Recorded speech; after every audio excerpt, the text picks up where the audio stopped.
My brother sent me their $22,000 40th anniversary wish list, a luxury cruise, matching Rolexes, and a new kitchen set for Mom. I told him, "You've got the wrong person." He fired back, "We all agreed. You're the rich one." So I stopped the payments, canceled the party.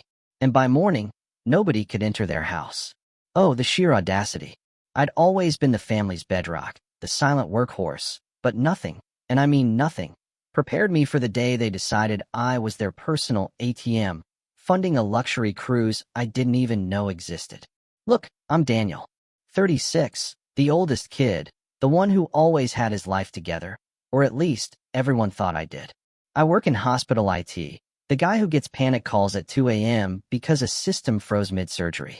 I live alone in a small townhouse I bought 6 years ago, still drive my beat-up 10-year-old Civic because it's mine and it runs.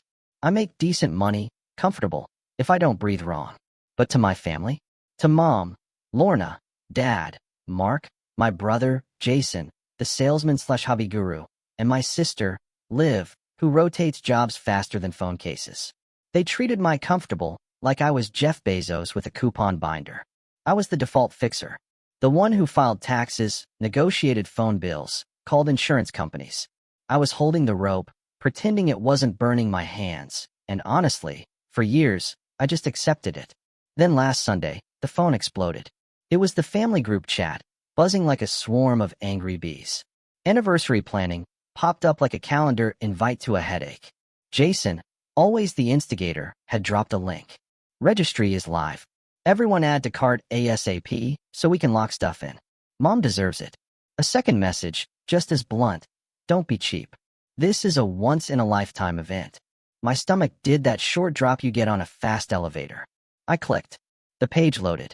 It looked like a wedding registry if a yacht had a baby with a luxury mall.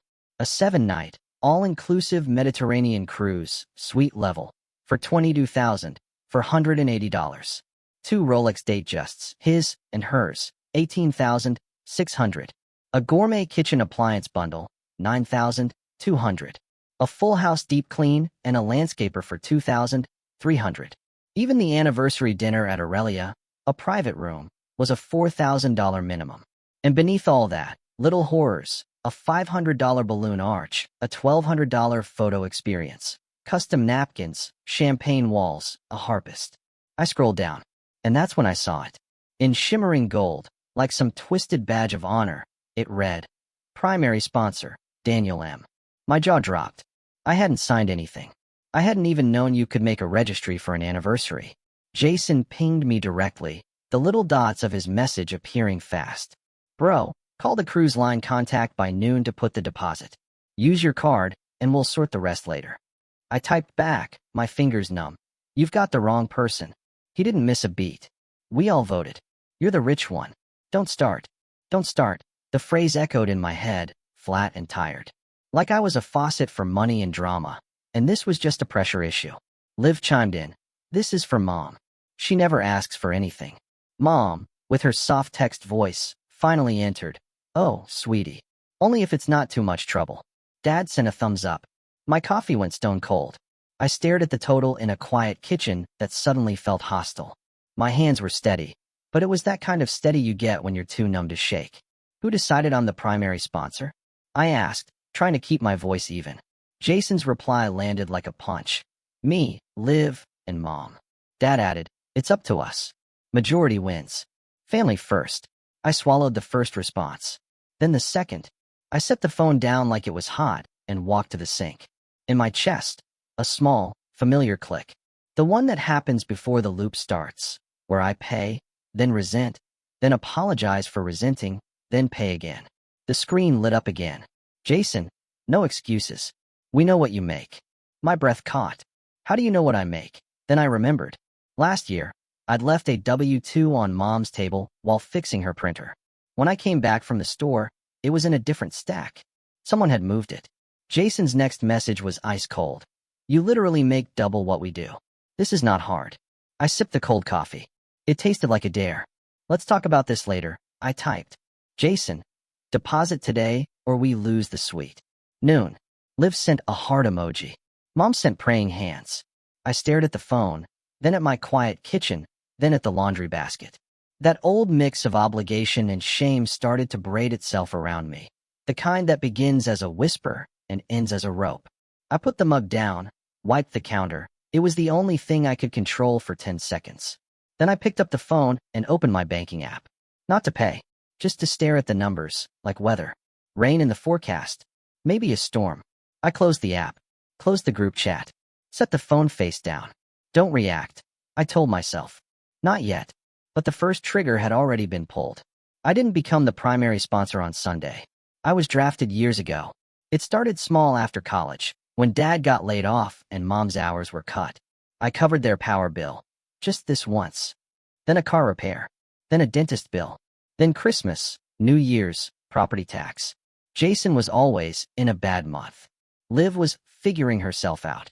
I had the job with benefits. I was single. I had the least chaos. So, money slid my way like gravity. At first, I kept a spreadsheet. Loan to parents had a column. Loan to Jason had a different color. Gift to Liv got no interest. I planned to square up when everyone stabilized. No one ever stabilized.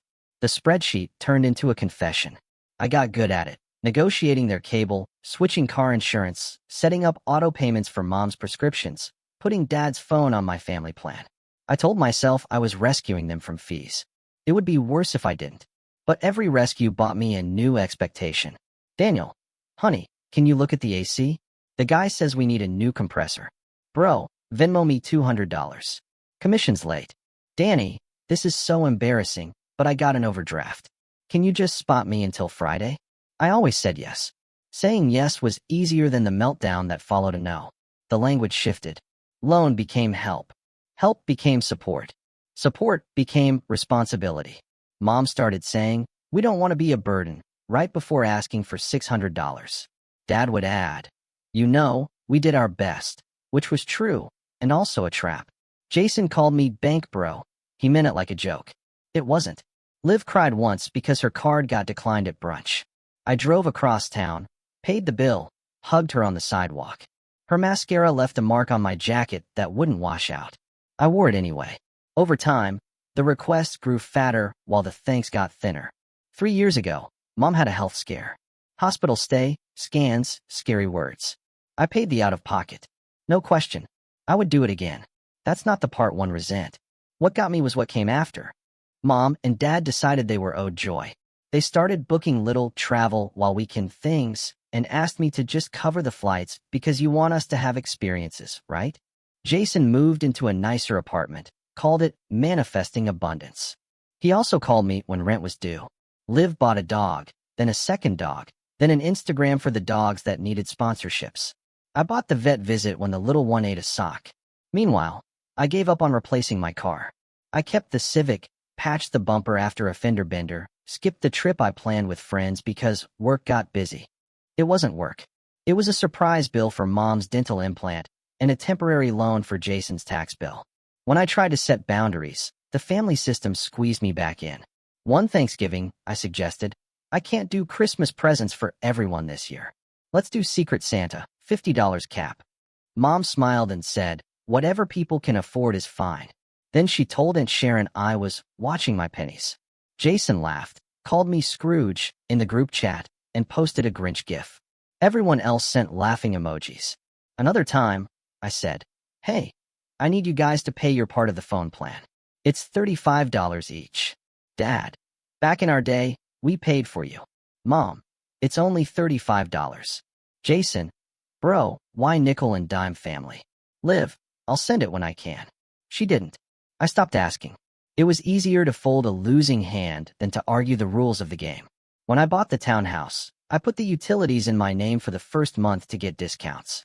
My name stayed there for 2 years because we'll switch it next week, turned into, can you just cover it, and we'll settle later. Later became never. Never became normal. Mom's favorite sentence. You know, you're our rock. It felt like a hug until you noticed the rope attached. By the time that anniversary registry link arrived, I was already paying their phone bill, their internet, half their car insurance, Mom's prescriptions every other month, their streaming services because Dad couldn't miss his shows, and Jason's lingering loan that never had a number, only a feeling. I'd even put a deposit on the anniversary dinner reservation months ago, when the plan was a nice, intimate dinner with just the immediate family. I'd also put a refundable deposit on a small event space for after-dinner speeches. It was supposed to be intimate. It was supposed to be doable. Then Jason discovered event blocks. I could see the algorithm's fingerprints all over that registry. I scrolled the list again and felt the creep of a new normal on the horizon. I asked in the chat, what happened to dinner and speeches? Jason, we upgraded. It's 40 years. Go big or go home. Live. The cruise would be such a core memory for them. Dad, we're not young anymore. Mom, only if it's not too much trouble. I stared at that line. The only if that always means it is. I typed, we need to discuss budget. Jason, budget is tacky. He sent a screenshot of the cruise suite, private balcony, butler, a fruit plate staged by the ocean. I could practically smell the filtered air through the screen. Deposit is $5,000. Do it by noon or price goes up. I checked my calendar. Noon was 90 minutes away. I was supposed to be at the gym. Instead, I sat at the table and did the math. If I put $5,000 on my card, I could cover it, but I need to move money from my emergency fund. My emergency fund, not a family fund. The one I built when I stopped sleeping well. I imagined my car breaking down next month, or the roof, or mom's health again, or my own. I heard that old argument in my head. You're single, no kids. Money is a tool. They're your family. You'll be fine.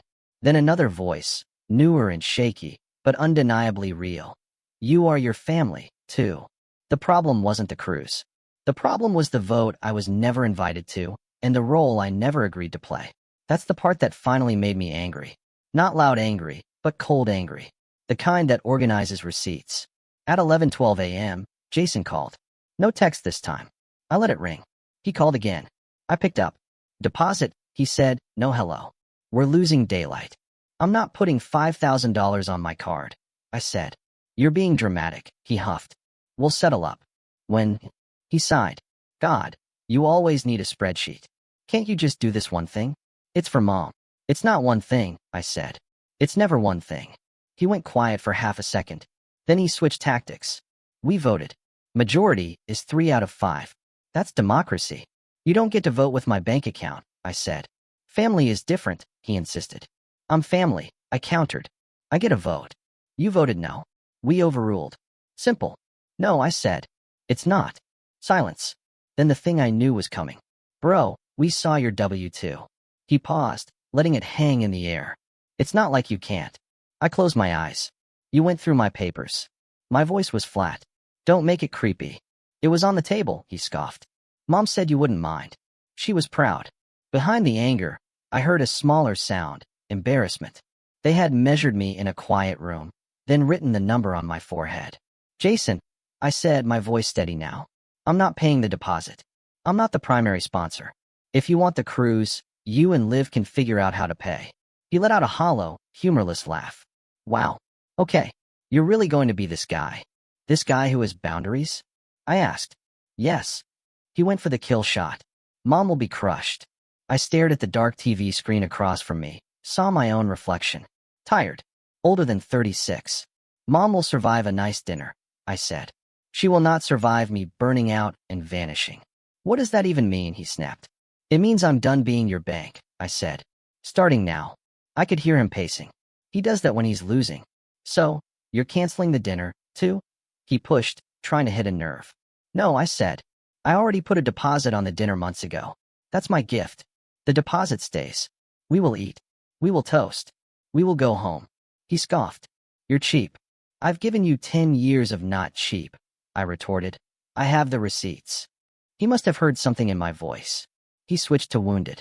You're punishing us because you're lonely. That one hit like a slap.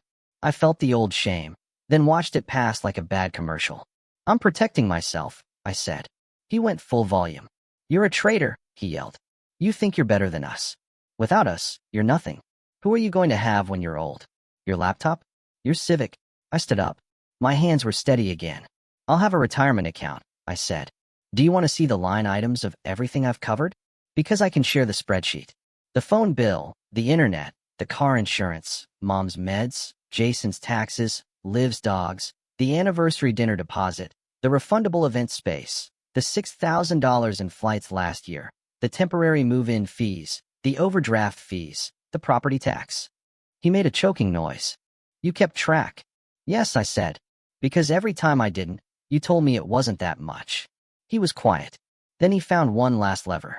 If you don't pay by noon, I'm telling Mom you ruined her anniversary. Tell her, I said. I'll tell her I saved her from debt. He swore and hung up. I stood in my kitchen and felt something unclench. It was small and huge at the same time, like taking off a backpack you forgot you were wearing. I opened my banking app again. I scrolled to recurring payments. I paused two of them, the streaming bundle and the extra line on my phone plan that Jason added just for a month. I took a breath and paused the third, the automatic transfer to my parents' account that I set up 2 years ago to save them the trouble. Then I emailed the restaurant. I changed our reservation from a private room with a minimum to a regular table for immediate family only. No cousins, no balloon arch. I kept my deposit because I said I would. I canceled the event space. Refund requested. Finally, I opened the app connected to my parents' smart lock. I'd added my account years ago because I was the one who paid for the lock. I changed the guest code that half the family knew because they'd just pop in. I left Mom and Dad's codes as is. I removed Jason and Liv. I also removed family guest. I put down my phone.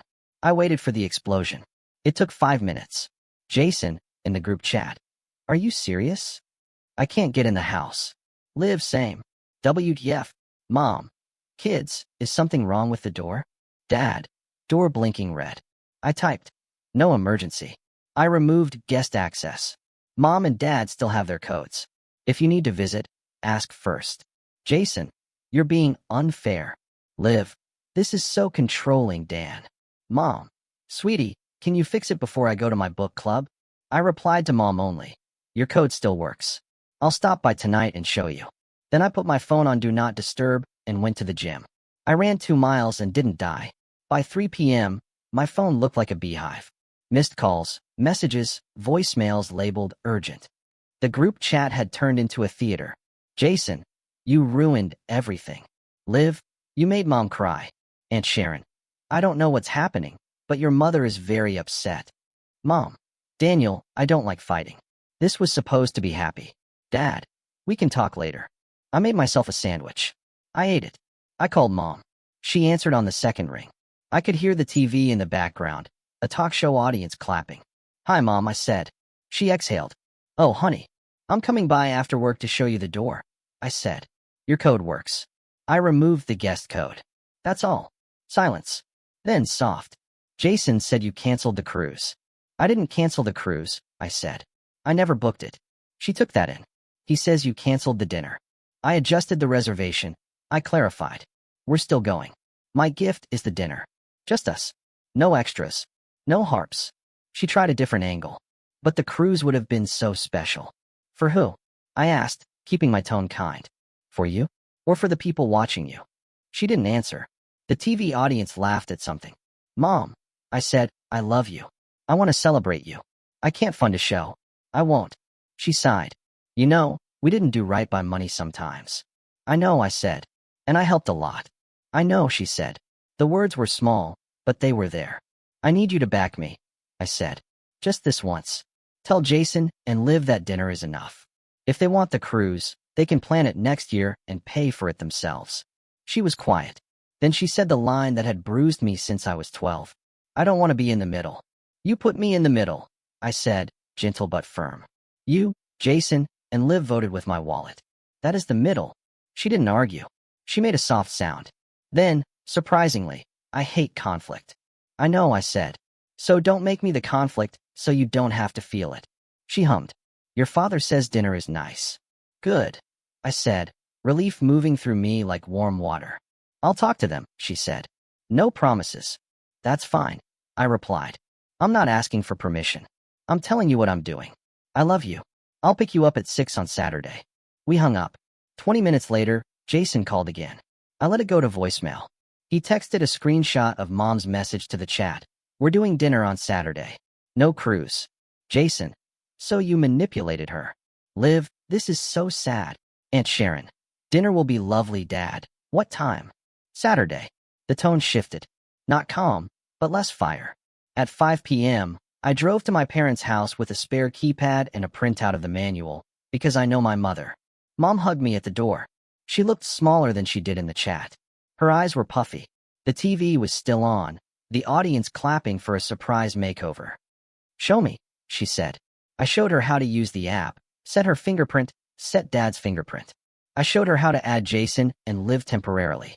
"When they visit with you," I said, "you can add them for the day, then remove." She nodded, absorbing it like a recipe. She made tea. We sat at the kitchen table. "I know you've done a lot," she said, her eyes fixed on the steam. "I have," I agreed. She looked up. "I didn't know about all of it." "That's because when I tell you," I explained, "you say you don't want to feel guilty. So I stopped telling you." She flinched. Not because it was mean, but because it was true. We were quiet. Dad came in from the garage, wiping his hands on a shop towel like he was stepping into a scene. "That thing with the door is fancy," he said. "Can I still use a key?" "Yes," I said. "You still have your key." He nodded, relieved by something simple. He sat, cleared his throat. "About the dinner," he said, eyes on the table.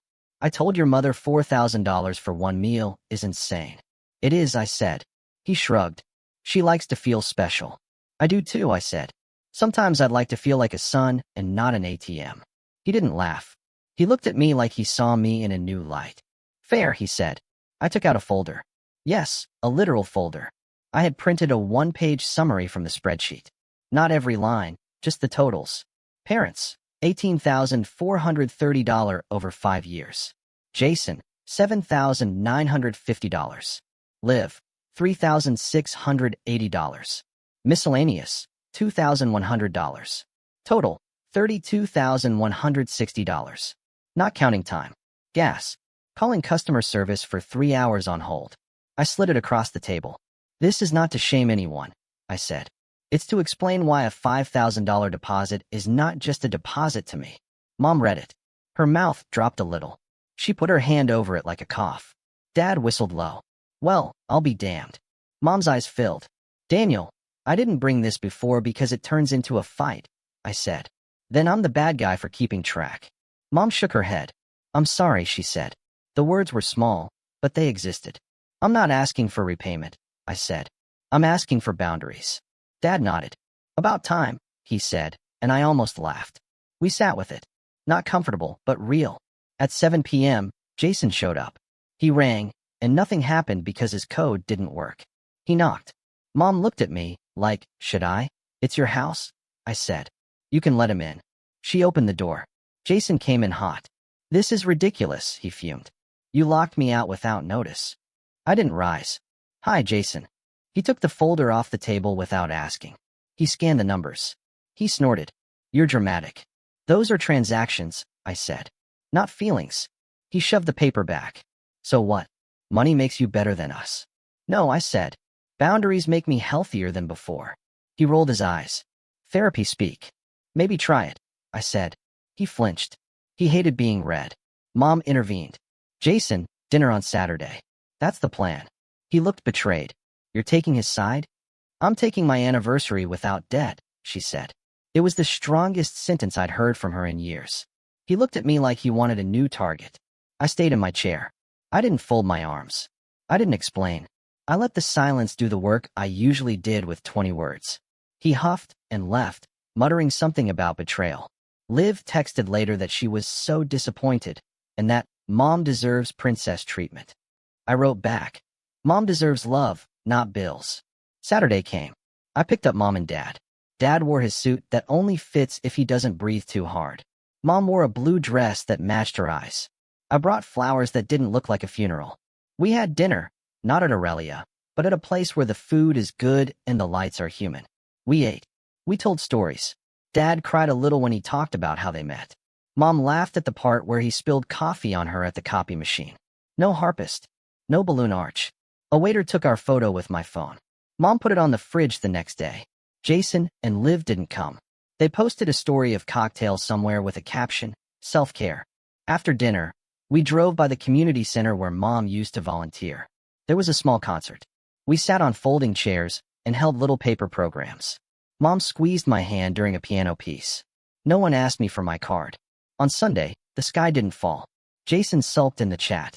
Liv posted quotes about setting boundaries at people who set boundaries.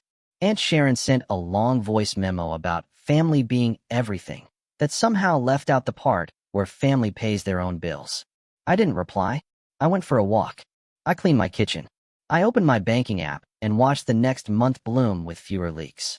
Monday, something strange happened. Dad called me. Not for a bill. He asked me to show him how to set up an automatic transfer from his checking to Mom's pharmacy account. I can handle my part, he said. I got lazy. Tuesday, Mom texted me a photo of a handwritten list. It said, streaming, cancel. Phone, Jason and Liv pay $35 or off. Internet, we can call and negotiate. She signed it with a heart. Wednesday, Liv called crying. Her landlord raised the rent. She wanted to move home for a few months. Mom told her yes. Then Mom called me and asked, "Is that okay?" "It's not my house," I said. "But don't ask me to pay for the move."